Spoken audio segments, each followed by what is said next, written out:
BJP కానీ, జనసేన కానీ, TDP కానీ వీళ్ళందరూ కలిసి వాళ్ళ ప్రభుత్వం వచ్చేసినట్లు తాటాకులు చప్పులు చేస్తూ ఉన్నారు. ఇది మాకు ఏమీ కొత్త కాదు. రాజకీయాలలో ఈ పసలేని వారు మాటల పలుకులన్నా ఎక్కువ మాట్లాడతారు.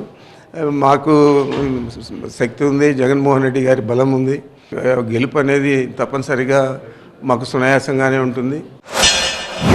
నువ్వు చేసే తప్పుడు పనులు మళ్ళా గుడ్డగాల్చి వేరే వాళ్ళ పైన వేస్తే మనం తుడుచుకుంటా కూర్చోవాలా. ఎవరికి న్యాయం జరగల. వీళ్ళ ఏ నలుగురు పేటీఎం బ్యాచ్, ఆ సుబ్బారెడ్డో, విజయసాయి రెడ్డో, లేకపోతే సజ్జలో, లేదంటే పెద్దిరెడ్డి, ఇక్కడుండే రాష్ట్రంలో ఉండే రెడ్డిస్కి ఎవరికి న్యాయం జరగలేదు.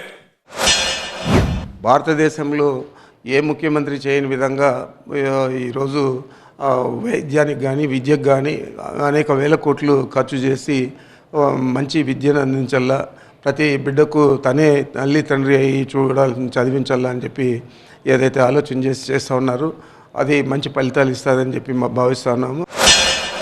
రాజకీయ లబ్ధి పొందాలనే మనస్తత్వం తప్ప సమాజ హితం కోసం పనిచేయని పార్టీ.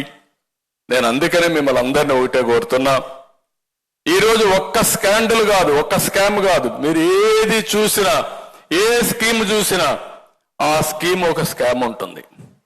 దానికోసం డిజైన్ చేశారు.